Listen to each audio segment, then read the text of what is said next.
Buenos días, bienvenidos a este tiempo devocional, tu palabra para encontrar el camino. Hoy es 19 de octubre del 2022. Vamos a continuar con la lectura cronológica de la Biblia en un año con los evangelios de Mateo, capítulo 9 del 10 al 13, capítulo 12 del 1 al 21, evangelio de San Lucas 5, 33 hasta el capítulo 6, versículo 19, Evangelio de Marcos, capítulo 12, desde el versículo 13 hasta el capítulo 3, versículo 12, y Juan, capítulo 5, versículos 9 al 47.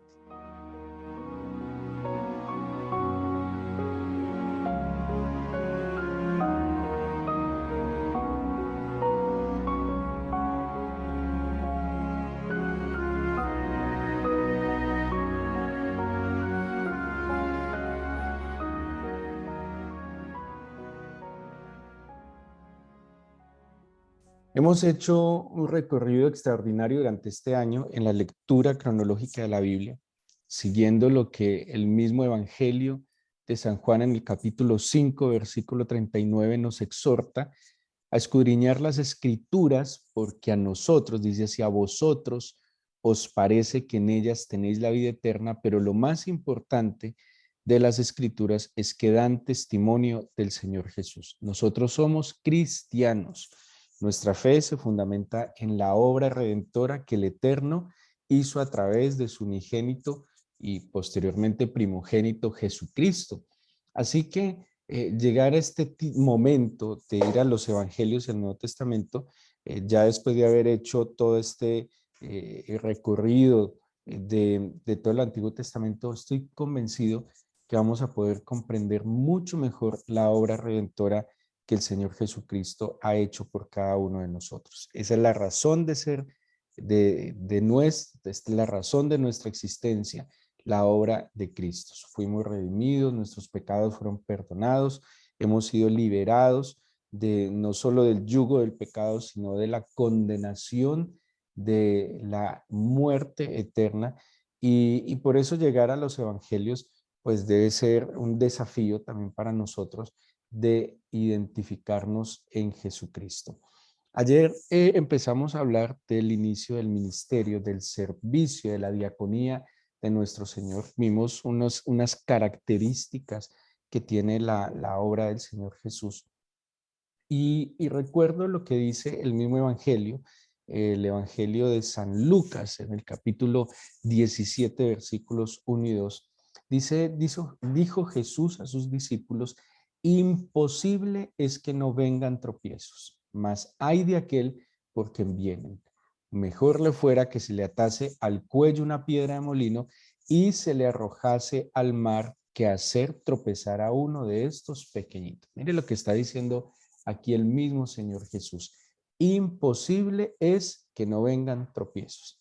Quiere decir que en todo proyecto, incluso pues que es nuestro como creyentes, pues que creo que todos nuestros proyectos están sujetos al plan divino, o por lo menos hay un esfuerzo en nosotros como cristianos, como hombres y mujeres de fe, de que nuestros proyectos, anhelos y planes están sujetos al plan del Señor, al propósito que el Señor tiene para nosotros, pero aún así nuestros proyectos estén sujetos a ese plan, dice la Biblia, imposible que no vengan tropiezos. El Señor venía a salvar al mundo. Y qué mayor proyecto, qué mayor plan, qué mayor propósito podría existir en la eternidad, en la historia de la humanidad, que la salvación del mismo ser humano.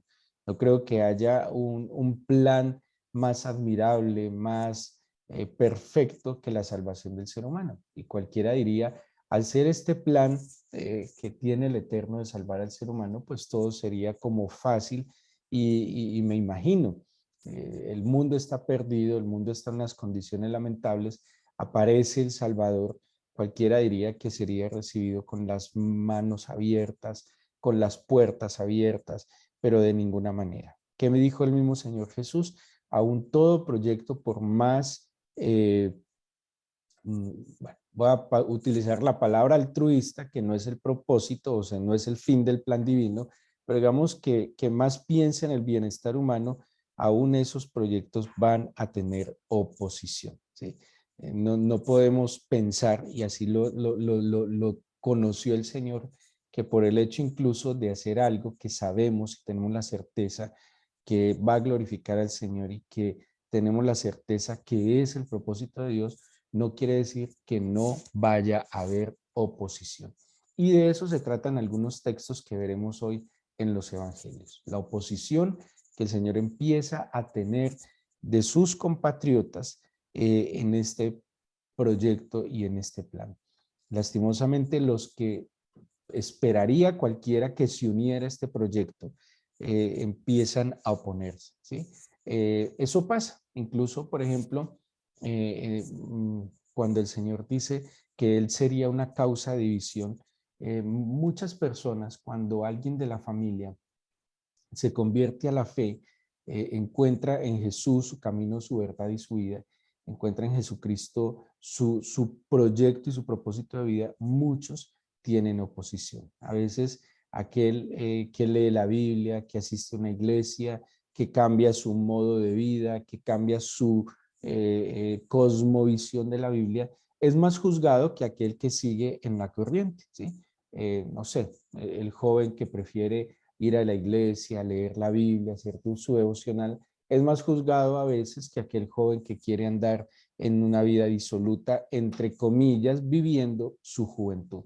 El mismo Señor se convierte lastimosamente en una causa de división. ¿Por qué? Porque en la confusión que vive el ser humano, a lo malo le llamamos bueno y a lo bueno le llamamos malo. Así que era de esperarse que en este plan, en este ministerio del Señor Jesús, en esta obra maravillosa, si recuerdan lo que ayer hablamos, el Señor vino a enseñar, a predicar y a sanar, ¿sí? ¿Qué de malo hay en ese plan? ¿Qué de malo hay en ese propósito? ¿Qué de malo hay en querer instruir? ¿Qué de malo tiene querer compartir la luz? ¿Qué de malo hay en poder sacar del engaño, de la ignorancia y de la oscuridad de la ignorancia? ¿Qué de malo está en anunciar esperanza? ¿Qué de malo está en proclamar que para entrar en ese reino de los cielos hay que cambiar la manera de pensar y ver las cosas? ¿Qué de malo hay en que la gente sea sana y sea libre? ¿Qué de malo hay en que las personas ya no dependan de otras personas, que las personas no dependan de productos, no dependan de hábitos para poder sobrevivir, sino que en verdad experimenten libertad, sanidad, restauración? No hay nada de malo en eso, pero aún así encuentra oposición.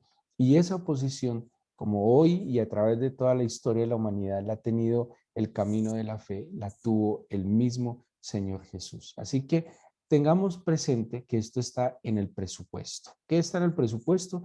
Cuando tomamos el arado, cuando empuñamos el arado, cuando decidimos poner nuestra mirada en el Señor Jesucristo, cuando decidimos tenerlo a Él como nuestro parámetro, como nuestro todo, pues entendamos que en esto va a haber oposición, ¿sí? Va a haber dificultad y va a haber incluso no solo una oposición de resistencia, sino muchas veces tendremos que experimentar oposición de ataque. Y eso también lo vimos un poco cuando estudiamos el libro de Esdras y de Nehemías. Tenemos los fariseos y los publicanos, los fariseos y los escribas representaban una autoridad no solo religiosa, de alguna manera se habían convertido en una autoridad civil. ¿Por qué? Porque las leyes espirituales eran tenidas en cuenta como leyes civiles, ¿sí? No era como hoy en día, que generalmente las leyes espirituales son como limitadas, entre comillas, a lo espiritual, que esto no tiene sentido, porque la ley espiritual es una ley que debería, o más bien, que implica y que afecta todo nuestro ser, ¿sí? Pero hoy hay una separación. En este tiempo, lo que estaba establecido por el Señor tenía que ver claramente con el desarrollo de las personas en su cotidianidad, como ciudadanos, como padres, como esposos, como hijos, como ciudadanos, ¿sí?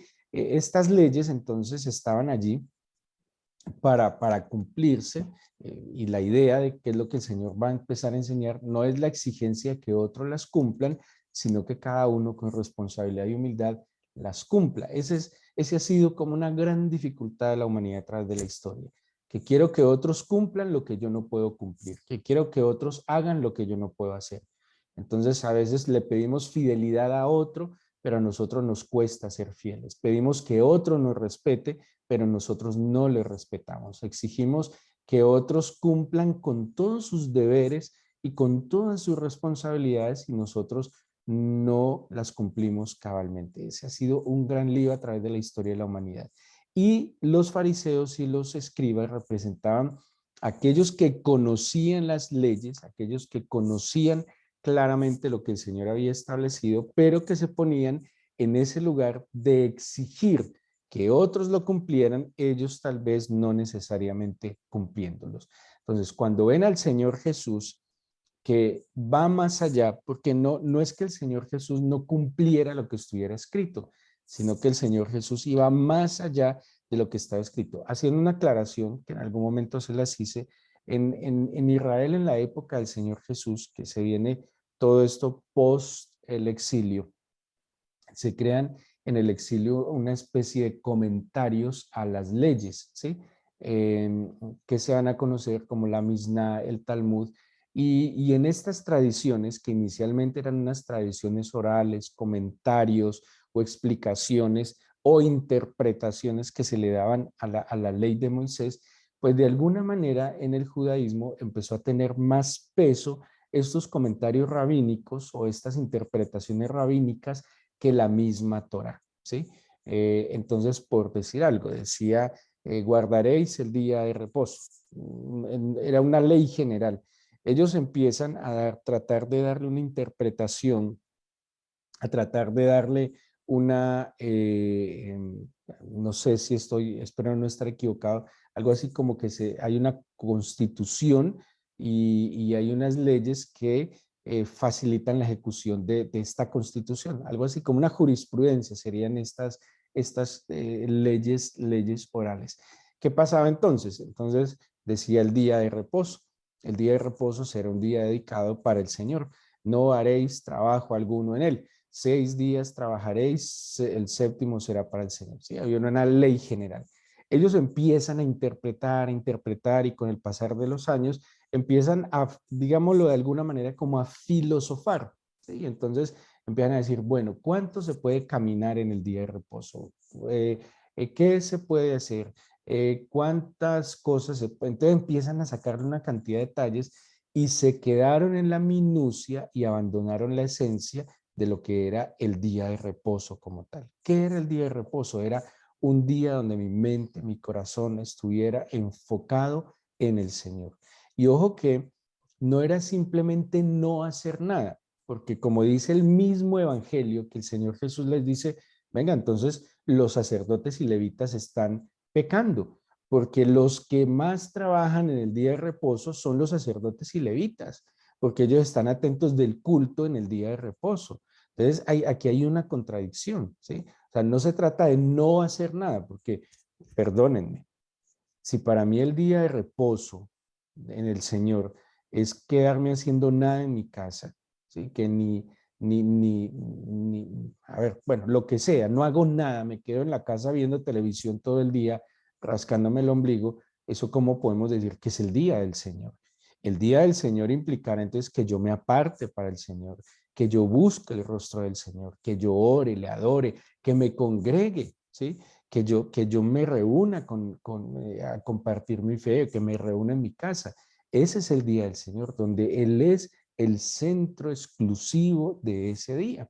¿Sí? Entonces, en estas situaciones, cuando el Señor Jesús empieza a sanar, a liberar, empieza a instruir, pues lastimosamente estos hombres van a reaccionar porque ellos ven que su statu quo empieza a afectarse porque esto no se trata simplemente de una reinterpretación, sino que el Señor empieza a aligerar la carga que generaron con tantas leyes y tradiciones que, como lo dice el mismo Señor, terminan invalidando los principios. Aquí entonces Primero hay una escena donde el Señor está sentado con publicanos, donde el Señor está sentado con hombres que son tenidos como pecadores. ¿Por qué los veían como pecadores? Porque eran judíos que trabajaban para el fisco del imperio, eran cobradores de impuestos, pero el problema no era que fueran funcionarios del imperio romano, el problema es que ellos sí eran corruptos, ¿sí? Ellos debían cobrar unos impuestos para el imperio, solo que ellos le aumentaban un porcentaje para quedarse con una tajada.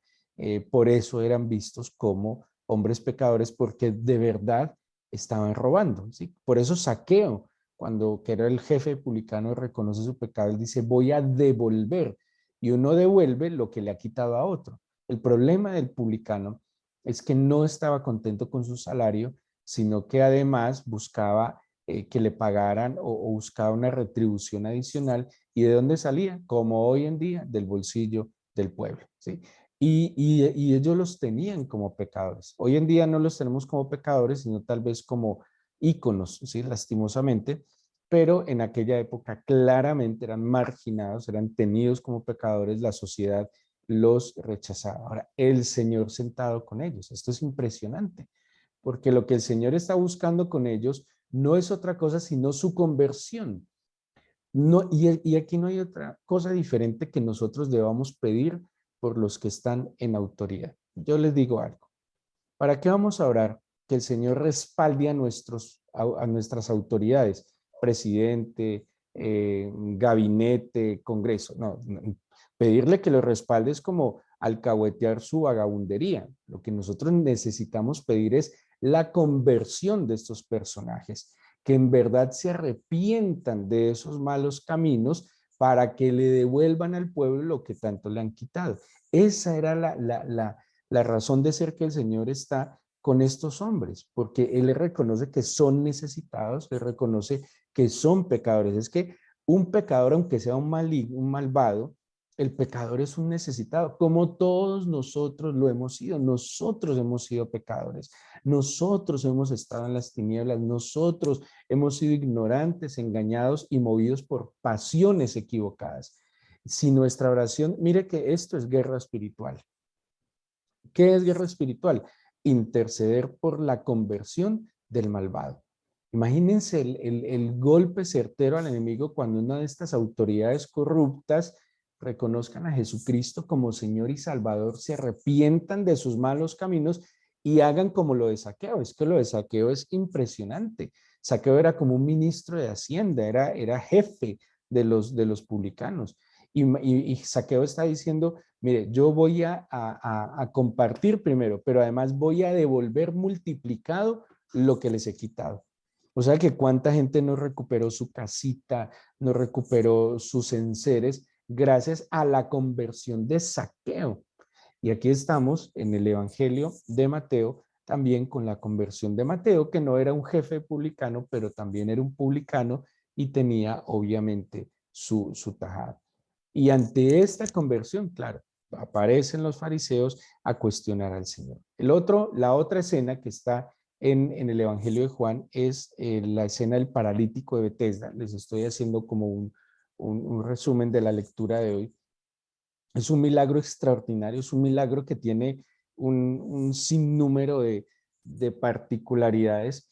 Es una obra extraordinaria del Señor, pero aquí viene un cuestionamiento de parte de los fariseos.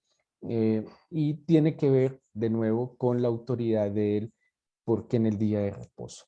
Y el Señor les cuestiona, ¿es lícito o no es lícito hacer bien en el día de reposo?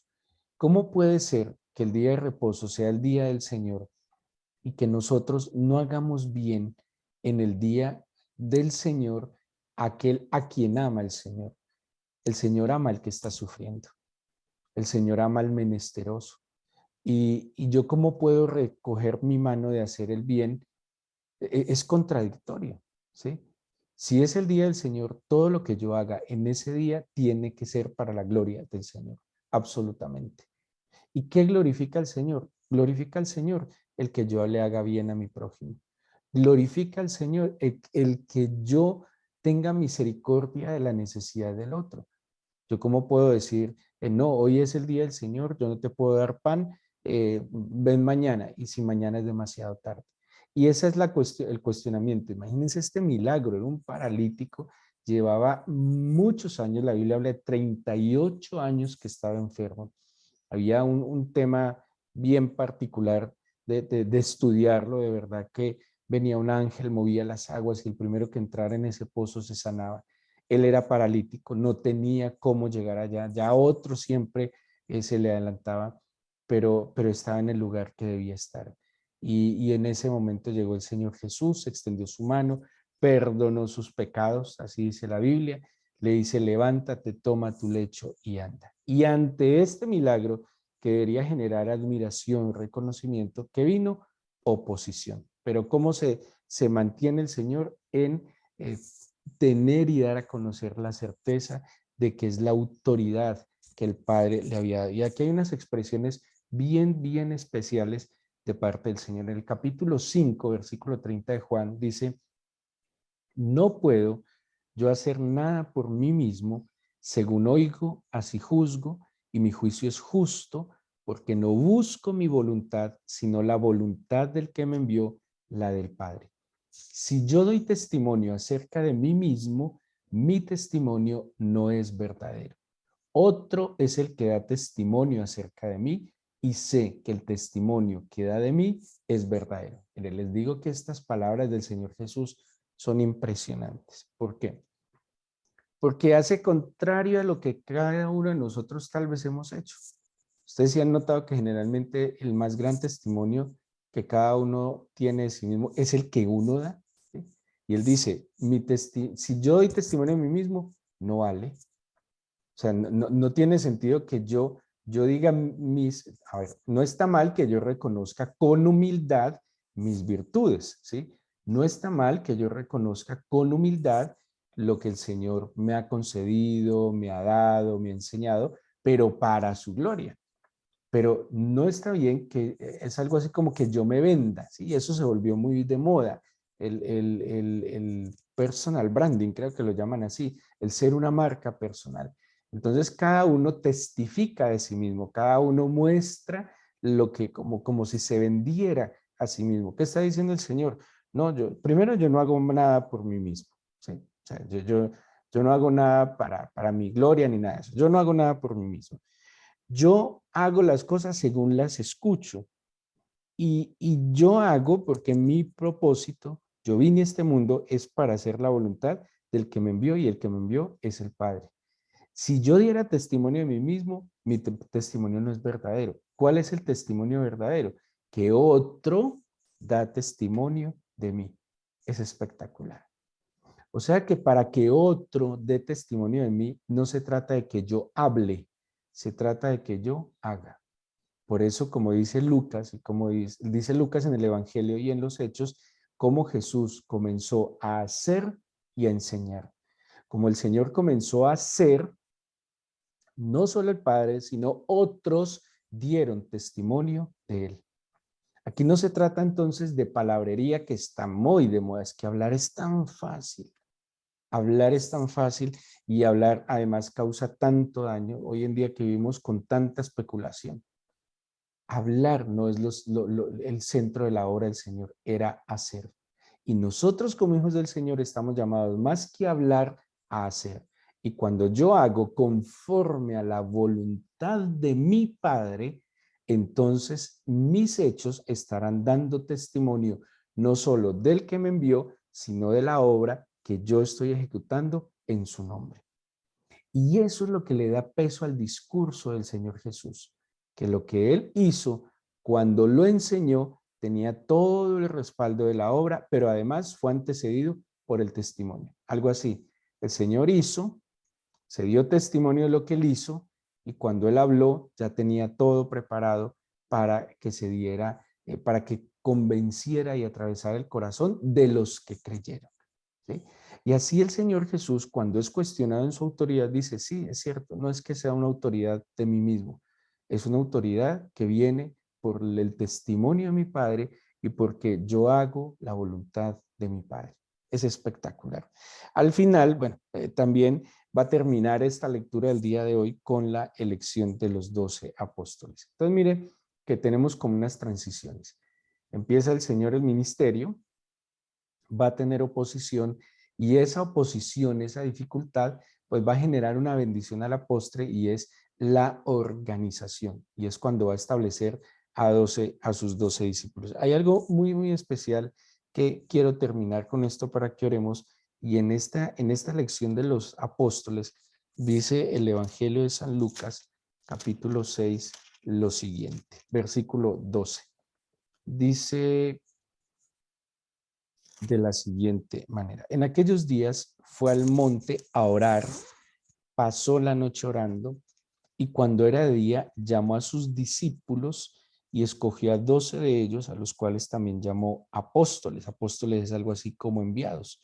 Aquí menciona a los 12 que llamó, pero también en el Evangelio de San Mateo va a decir, en este mismo llamado, dice, y los llamó así, ¿sí? Y aquí hay algo muy, muy importante. En este llamado que el Señor hace a sus discípulos, Él los llama ante todo a estar con Él, porque la esencia de aquel que es llamado no es hacer simplemente lo que se le manda, sino compartir con aquel que le manda.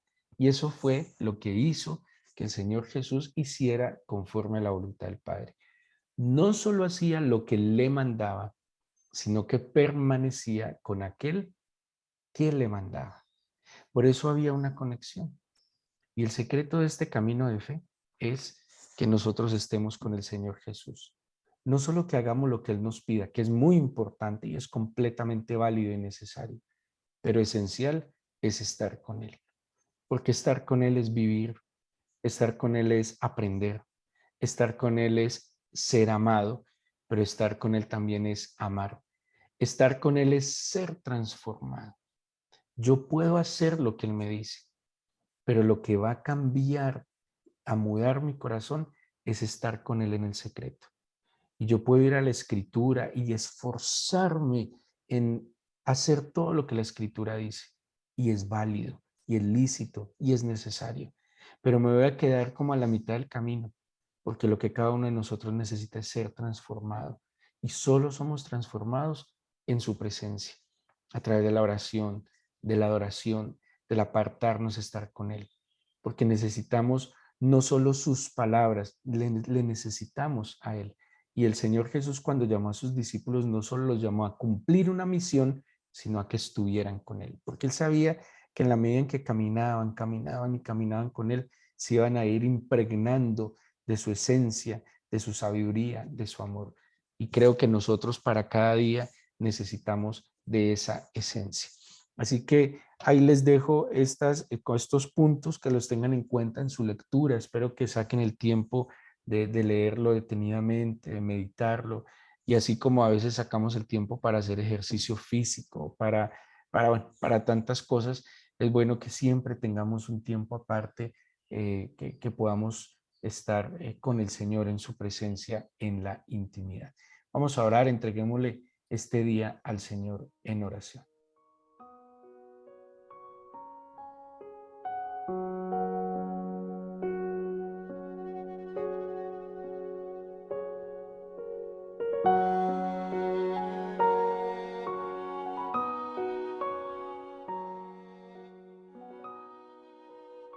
Reconozco, Señor, que porque si tú lo dijiste, hay tropiezos, dificultades y oposición.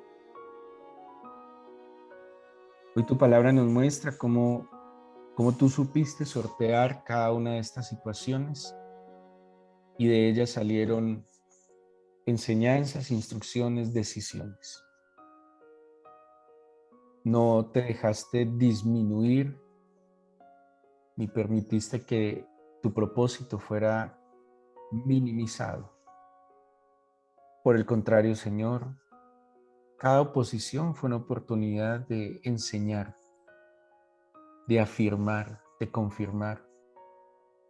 También, Señor, de prepararse para un paso siguiente. Hoy te bendigo, Padre, porque sé que tú estás por encima de todas las situaciones opuestas que se me presentan, aún en tu camino. A veces la oposición está a los que menos esperamos. Sé que muchos, Señor, porque todos queremos satisfacer nuestro ego y queremos nuestra conveniencia y no vemos a veces más allá. Pero yo quiero descansar en que lo que tú quieres que se haga, se va a hacer. Y que lo que más importa y debe importarnos es que tu nombre en medio de nosotros sea exaltado y glorificado. Hoy te oramos, Señor, para que tengas misericordia de nuestra nación y que en tu misericordia conviertas al malvado de su mal camino y que muevas al arrepentimiento, Señor, a aquellos que están en autoridad, que en verdad, Señor, sobrenaturalmente tú salgas a su encuentro, que tengas misericordia de ellos, perdone sus pecados y vuelva sus corazones a ti, y que así como Zaqueo, que entendieron que defraudó al pueblo, Señor, estos malvados se arrepientan y restituyan el mal que le han hecho al pueblo. Por favor, trae la salvación a nuestro país. Trae la salvación al mundo que hoy, Señor, se debate entre la angustia, la preocupación por la guerra, las dificultades económicas, sociales. Señor, en medio de la oscuridad trae tu luz. Que en estos tiempos en que las tinieblas parecen esparcirse, resplandezca tu luz. Y yo te pido, Padre, que nosotros como creyentes empecemos a hacer luz en medio de las tinieblas. Yo te suplico que desarraigues de nosotros el orgullo, la soberbia, la altivez, la superioridad moral, y que nos des un corazón sencillo y humilde como el tuyo para ver la necesidad del prójimo, orarte, pero también ser testimonio, hacer conforme a tu voluntad, hacer conforme a tu plan en nuestra vida, Señor. Te bendecimos, te exaltamos en este nuevo día y te agradecemos por escuchar nuestra oración. En el nombre de Jesús. Amén.